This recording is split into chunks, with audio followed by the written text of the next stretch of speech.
오늘 우리에게 주신 하나님 말씀 미가서 4장 1절에서 5절의 말씀, 미가서 4장 1절에서 5절의 말씀입니다. 구약 성경 1293쪽 또는 94쪽에 있는 말씀이 되겠습니다.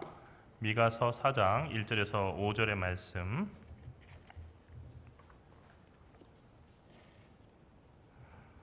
제가 한 절, 여러분이 한 절 교독하겠습니다. 끝날에 이르러는 여호와의 전의 산이 산들의 꼭대기에 굳게 서며 작은 산들 위에 뛰어나고 민족들이 그리로 몰려갈 것이라. 많은 사람들이 가며 이르기를 오라 우리가 여호와의 산에 올라가서 야훼 하나님의 전에 있자. 그가 그의 돌을 가지고 우리에게 가르치실 것이니라. 우리가 그의 길로 행하리라 하리니 이는 율법이 시오에서부터 나올 것이요 여호와의 말씀이 예루살렘에서 나올 것이니라. 그가 많은 민족들 사이에 이를 심판하시며 먼 곳 강한 이방 사람을 판결하시리니 무리가 그 칼을 쳐서 보습을 만들고 창을 쳐서 낫을 만들 것이며 이 나라와 저 나라가 다시는 칼을 들고 서로 치지 아니하며 다시는 전쟁을 연습하지 아니하고 각 사람이 자기 포도나무 아래와 자기 무화과나무 아래에 앉을 것이라. 그들을 두렵게 할 자가 없으리니 이는 만군의 여호와의 입이 이같이 말씀하셨습니다. 만민이 각각 자기의 신의 이름을 의지하여 행하되 오직 우리는 우리 하나님 여호와의 이름을 의지하여 영원히 행하리로다. 아멘. 어제는 그 집안에 있는 그 한 가전제품이 고장이 나서 서비스 센터에다가 이렇게 전화를 했습니다. 그런데 그 서비스 센터에서 접수를 받는 그 상담원이 집으로 직접 재택 서비스 기사가 와서 수리하는 것만 얘기해주면 되는데, 일정을 잡아주면 되는데 자꾸 이것저것을 많이 물어봤습니다. 좀 다소 귀찮기도 하고, 그리고 왜 이렇게 다 시시콜콜 다 물어볼까 하는데 이 상담원이 하는 얘기가 일단 이것을 한번 해보시고 이 버튼을 한번 눌러보십시오. 그리고 이렇게 한번 해보십시오. 그래도 안 되면은 그러면은 그 서비스 기사를 보내드리겠습니다. 뭐 여러 가지 시도를 해봤기 때문에 당연히 안 되는 거라서 이렇게 기사를 오라고 이렇게 신청을 한 건데 왜 그럴까 하는 생각을 했습니다. 그런데 전화를 끊고 나서 일단 접수를 해놓고 전화를 끊고 나서 그 상담원이 하라는 대로 다 했더니 정말 기가 막히게 원래 상태로 돌아가서 기사가 필요 없는 상태가 됐어요. 여러분 참 그런 생각을 했습니다. 날도 덥고 귀찮은데 기사 오라고 하면은 서비스 요금 받는 건데 그냥 그 기사 신청해주면 뭐 일 편하고 좋았을 텐데 굳이 그렇게 길게 얘기해 줄 필요가 있었을까 하는데, 사실은 이 상담원은 좀 안타까운 마음 속에서 그렇게 하지 않아도 될 것 같은데 뭔가 이건 분명히 잘못된 게 있는 것 같은데, 그래서 상담원 이상으로 기계에 대해서 잘 알고 있고 그리고 조언을 해줘서 그래서 기사가 오지 않아도 되게 한 거예요. 사실 우리는 세상을 살아가면서 많은 고장을 경험하고 살아갑니다. 우리의 몸도 고장이 나고요, 기계도 고장이 나고, 자동차도 고장이 나고, 세탁기도 고장이 나고, 라디오도 고장이 나고, 또 음식은 고장이라 할 수 없지만 음식이 상하기도 해가지고 그 상한 음식을 먹고 또 우리가 고장이 나기도 합니다. 그런데 그 고장의 원인이 뭔지를 정확히 알지 못해서 우리가 엉뚱한 데다가 힘을 쓰고 시간을 낭비한 때가 많이 있죠. 영어의 표현 중에 고장났다라고 이렇게 표현할 때 out of order라고 하는 그 표현이 있습니다. out of order. out of order는 말 그대로 그냥 고장난, 순서가 잘못된, 어지럽혀진 그런 뜻입니다. 지금은 고장나다는 의미로 쓰이지만은 본래 이 말은 의회에서 법을 제정할 때 그런 상황에서 나온 말이라고 합니다.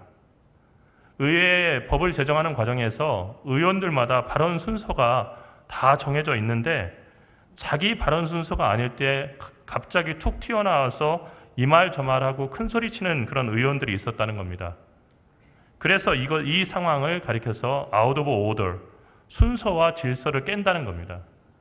자기 말할 순서를 깨고 막 함부로 말하고 소리 지르려고 하면은 의회의 질서가 깨진다는 면에서 out of order라고 하는 말이 나중에는 나가서 고장난 그런 그 말로 쓰이게 됐다는 거죠. 순서가 어떻게 되는지를 모르고 질서를 깨는 사람은 고장난 사람이다 하는 얘기입니다. 이 세상의 모든 혼란과 무질서를 한마디로 표현하면 그것은 성경에 나오는 죄라고 하는 말로 표현할 수가 있습니다. 우리가 죄악된 세상 사는 동안 이렇게 표현을 하는데 사실 세상에 무슨 죄가 있겠습니까? 세상이 죄를 지었다는 표현으로 우리가 이 말을 쓰는 것은 아닐 겁니다. 죄악된 세상이라고 하는 것은 죄인들이 넘쳐나는 세상이라는 것입니다. 죄를 지은 사람들이 가득 넘쳐나니까 그러니까 그것이 죄악된 세상입니다. 그러니까 옛날에 그 배들 가운데서도 죄수들을 가득 실어서 나르던 그 배가 있었는데 그것을 죄수선이라고 이렇게 불렀습니다. 죄수들이 타는 배죠. 그 배는 관광객들이 탄 유람선과는 겉 모양에서 비슷할지 모르지만은 전혀 다른 배가 되는 겁니다. 세상이 혼란하고 무질서하다고 하는 것은 곧 세상이 고장났다는 뜻입니다. 그런데 이처럼 세상이 무질서해진 원인이 무엇인가? 왜 세상이 고장났는가 하고 보면 우리는 자꾸 시스템을 얘기하고 그리고 우리는 어떤 상황을 얘기하지만은 그것은 어느 시대나 그리고 어떤 상황이나 일관된 것인데 사람들이 하나님의 질서를 벗어났기 때문이고 하나님이 정하신 순서를 어겼기 때문입니다.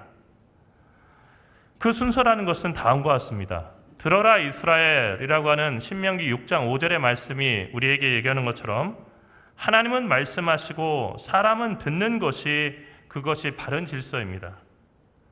그런데 시간이 지나면서 사람은 스스로 선과 악을 판단하고 그리고 결정할 수 있다라고 착각하게 되었습니다. 인간은 자신이 말하고 하나님이 듣기를 원하는 상태까지 되게 되었고, 즉 자신이 하나님을 지배하고 명령하는 주인이 되고 하나님은 언제든지 내가 원할 때 나타나서 내 뜻을 이루는 램프의 요정 종이 되기를 원하는 상태까지 간 것입니다. 이것을 주객전도라고 하는데 성경에서 죄라고 하는 말을 표현하는 표현할 그런 그 말 가운데 주객전도처럼 더 아주 분명하고 명확한 말이 없습니다. 고장난 인간은 더 이상 방송을 수신하지 못하는 라디오와 같은 신세가 되었습니다. 말씀을 더 이상 듣지 못하는 상태가 된 것입니다. 이제는 그 고장난 라디오를 가지고 그 스피커를 이용해서 자기의 말을 갖다가 온 세상에 퍼뜨리려고 하는 그런 경지가 되었습니다. 죄가 고장이라고 한다면 구원이라고 하는 말을 달리 말한다면 그것은 수리라고 할 수 있겠습니다. 그런데 고장난 세상을 수리할 길이 사람에게는 없다는 것이 성경의 선언입니다. 모든 사람이 다 고장났다는 것입니다. 멀쩡한 사람이 하나도 없다는 거예요. 여러분, 우리가 설계도를 보고 기계를 수리하기도 하지만 기계를 수리하는 곳에 가보면 멀쩡한 기계는 어떻게 움직이는지를 갖다가 분해해서 보면서 역으로 이해를 해서 그러면 이것은 왜 작동하지 않을까를 생각해서 그 작동하지 않는 고장난 기계를 고치기도 합니다. 그런데 이 세상에는 더 이상 멀쩡한 사람이 단 한 사람도 없다는 거예요. 우리 모두가 그렇다는 겁니다. 아무리 우리가 결심하고 노력해도 사람은 고장난 세상을 수리할 수 없을 뿐만 아니라 고장난 자신의 삶 그리고 망가진 자신의 삶을 회복시킬 수가 없다는 거예요. 여러분, 많은 자기계발 서적들을 읽어보면 그 책들에서는 한결같이 사람이 결심만 새롭게 하면은 그 삶이 새로워질 수 있다. 언제든지 결심만 굳게 하면 된다. 작심삼일을 작심 100일로 이끌어가는 법, 작심 1년으로 이끌어가는 법에 관해서 이야기를 합니다. 하지만 어떤 기능면에서는 그렇게 할 수 있어요. 예컨대 아침에 일어나서 영어학원 가는 것, 이거 되게 피곤하지만 정말로 결심하고 거기에 인센티브를 주고 보상을 계속하면서 내가 그렇게 가기 싫어하는 영어학원을 아침마다 가는 그런 직장인들도 있다는 얘기예요. 그러나 고장난 자기의 삶 자체를 그런 식으로 해서 고칠 수는 없다는 얘기입니다. 예컨대 국자에 옛날에는 그 시장을 가면은 국자 같은 것들도 이게 떨어지면 버리질 않았죠. 국자 이렇게 죽어가고 대가 있는데 그게 끊어지면 요즘은 다 에이 못 쓰게 됐다고 버리지만은 예전에는 그것을 떼어주는 아저씨가 시장에 있었어요. 다 떼어서 썼다는 겁니다. 그러니까 이 아저씨한테 가면 어지간한 거 다 떼어줘요. 그래서 버릴 게 없는 것 같습니다. 하지만 이 아저씨가 세상의 모든 걸 다 고칠 수 있는 건 아니죠. 예컨대 슈퍼컴퓨터가 고장났는데 이 국자 떼우는 아저씨가 가가지고 뭐 대충 떼우면은 슈퍼컴퓨터가 고쳐지는 건 아니에요. 우리 사람들도 자기의 삶에 대해서 어느 정도 바꿀 수 있는 게 있어요. 그러나 모든 것을 바꿀 수 없다는 얘기예요. 특별히 정말 중요한 자신의 인생에 관해서는 사실 우리가 할 수 있는 것이 없다는 거예요. 성경은 계속해서 그 얘기를 하는 거예요. 너는 네 인생의 전문가가 아니야. 너 인생에 대해서 네가 다 알고 있다고 생각하는데 내가 알고 있는 것은 인생의 부분의 부분도 아니야. 그러니까 내 얘기를 들어야 돼. 좀 제발 좀 들어라. 라고 하나님은 말씀하시는데 우리는 그 말씀에 대해서 듣지 않는다는 거예요. 고장난 세상을 수리할 유일한 분은 하나님이시다 하는 것이 성경이 우리에게 주는 아주 분명한 메시지인데 그 메시지를 무시한다는 겁니다. 사람은 자신이 죄인이라는 생각, 다시 말해서 자신이 고장났다는 생각을 좀처럼 하지 않는 존재입니다. 존재와 시간이라고 하는 책에서 하이데거는 인간을 생각하는 동물이다라고 고전적인 그런 문장으로 정의를 했고 그 다음에 아주 충격적인 얘기를 하는데 인간은 생각하는 동물이지만 항상 생각하는 것은 아니다라고 얘기를 했습니다. 우리가 매일 생각하면서 합리적으로 생각하는 것 같은데 인터넷 검색이 주는 답을 맹종하는 이 시대의 사람들은 점점 더 생각하는 그 기능을 잃어버리고 있다는 거예요. 무조건 궁금하면 인터넷을 뒤져보고 인터넷이 말하면은 그것이 정답이라고 생각하면서 우리는 더 이상 사색하지 않는다는 겁니다. 그런데 여러 가지 생각을 멈춘 이 시대의 그 자화상이 정말로 무겁고 무겁지만 가장 비극적인 것은 오늘 현대인들이 하나님을 더 이상 생각하며 살지 않는다는 거예요. 인간이 하나님을 항상 생각하는 것이 아니라는 겁니다. 인간은 너무 쉽게 하나님을 잊고 살아가고 인간은 전혀 생각하지 못한 사건을 직면해서야 낯선 것을 우연히 경험하고 나서야 충격과 당황 속에서 불편한 것을 이해하기 위해서 그때 비로소 생각하기 시작합니다. 하이데거는 이것을 고장난 망치에다가 비유했습니다. 망치는 우리가 벽에 못을 박거나 달군 쇠를 두들길 때 우리 손 안에서 아주 유용한 도구로서 충실하게 사용이 됩니다. 하지만 우리는 망치의 존재에 대해서 깊이 생각하지 않습니다. 아마 집에 망치 하나씩은 다 있으실 거예요. 그런데 어느 날 갑자기 망치가 어떻게 지내고 있지? 망치가 혹시 이렇게 습한데 녹이 슬진 않았을까? 가만히 있어봐라. 망치가 우리 집에 들어온 지 몇 년 됐지? 그러니까 망치가 나이가 몇 살이 됐을까? 요즘에 망치는 무슨 고민을 하며 살까? 뭐 이런 생각하시면서 사시는 분들은 거의 없을 거예요. 하지만 어느 날 갑자기 우리가 망치의 존재에 대해서 깊이 생각하는 그런 때가 있는데 그것은 멀쩡한 줄 알았던 망치가 자루에서 빠져나가거나 칠 때마다 그 망치 머리가 돌아가게 되면은 불편해하면서 이 망치가 고장났나? 망치가 왜 그러지? 하면서 멀쩡한 망치가 존재했던 그 때를 생각하게 된다는 겁니다. 망치가 멀쩡할 때는 못 박는데 어렵지 않았는데 망치가 고장나서 더 이상 이걸 쓸 수 없게 됐구나. 이거 어떻게 해야 되지? 하는 생각을 그때 비로소 하게 된다는 거예요. 마찬가지입니다. 역설적이지만 사람은 평안할 때 우리 하나님을 거의 생각하지 못하고 그리고 하나님의 의에 거할 때 하나님을 거의 생각하지 못해요. 이것은 마치 우리가 호흡을 하면서 산소를 생각하지 못하는 것과 마찬가지고 건강할 때는 건강에 대해서 별로 이렇게 생각하지 않는 것과 마찬가지입니다. 하지만 질병 속에서 사람이 젊었을 때 건강할 때를 생각하고 자신의 그 병든 몸의 상태를 한탄하면서 어떻게 건강해질까 생각하듯이 죄 속에 깊이 들어가서야 가장 간절하게 하나님의 구원을 바라고 비로소 하나님을 찾고 하나님을 기억하게 되는 것이 인간이라는 것입니다. 사람은 고난과 질병 속에서 하나님을 가장 절실히 생각합니다.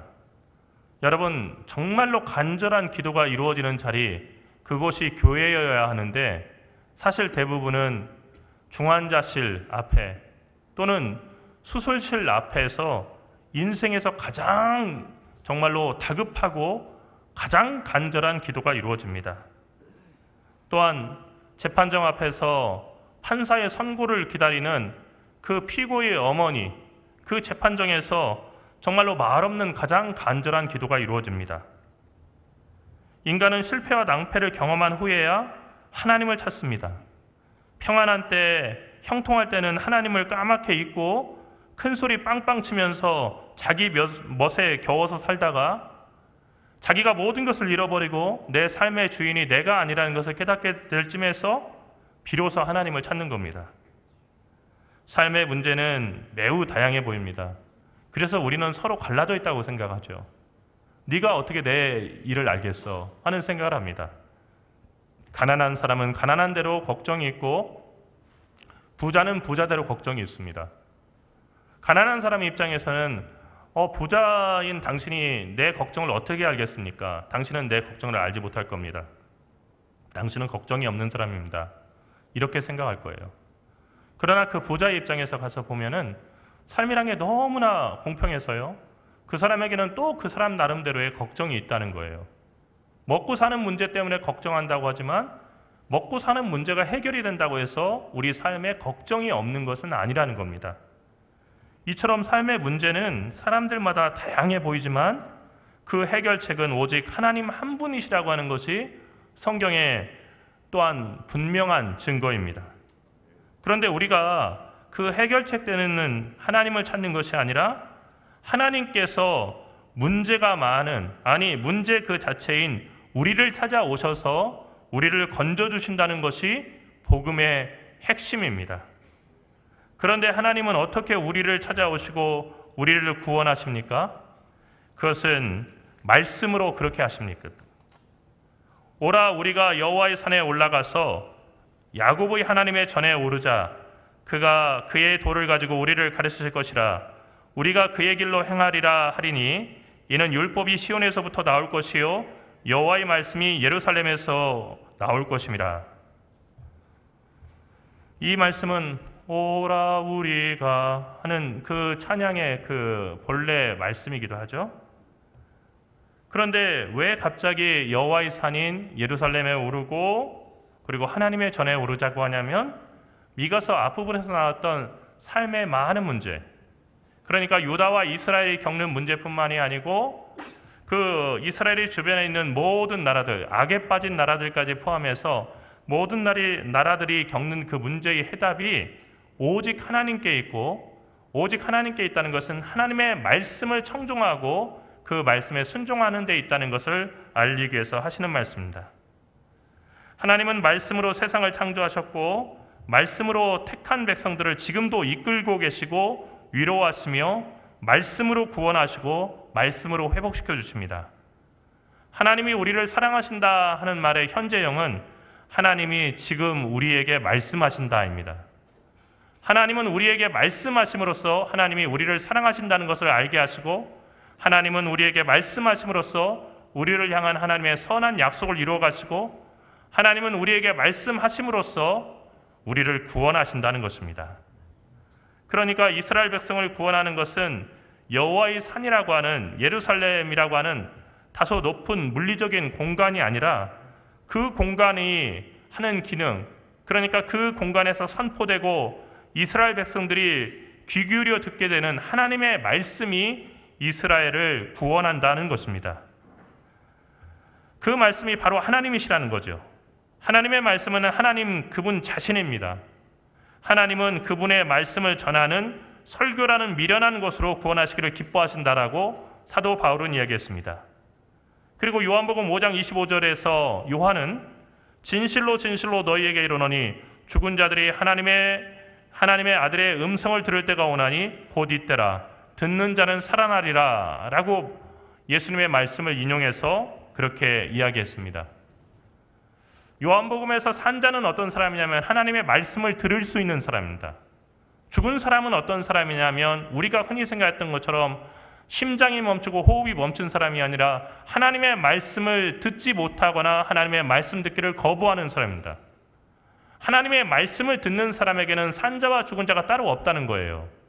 하나님의 말씀을 듣지 못하는 사람에게 또 이 사람이 살았나 죽었냐는 그 질문이라는 것이 불필요하다는 겁니다. 왜냐하면 하나님의 말씀을 듣지 못한다는 것은 이미 그 사람이 죽었다는 것을 의미한다는 거죠. 말씀은 고장난 삶을 고치고 병든 삶을 강건하게 하며 그리고 문제 많은 그 삶 가운데 해결을 주고 그리고 죽은 삶을 살리시는 하나님의 능력입니다.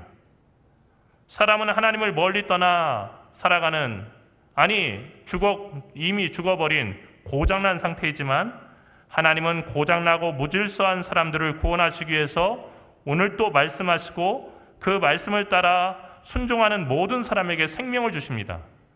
이것이 에스겔 골짜기의 마른 뼈다귀들이 하나님의 말씀이 임할 때, 성령의 바람이 임할 때 그 에스겔 골짜기의 마른 뼈들의 새살이 돋고 다시 정말로 강인한 병사들로 정병으로 거듭나서 일어섰던 에스겔 골짜기의 환상이 우리에게 보여주는 교훈입니다. 삶의 모든 위기와 고난은 우리가 여태까지 듣지 못했던, 귀 기울이지 못했던 하나님의 말씀을 듣도록 우리들을 준비시키시는 하나님의 은총의 시간입니다. 하지만 번영과 형통 속에서 사람들은 그 상상처럼 하나님의 말씀을 그렇게 귀 기울여 듣지는 않습니다. 그러니까 모든 것이 형통하고 번영할 때는 사람들이 그렇게 하나님의 말씀을 애써 들으려고 하지 않는다는 거예요.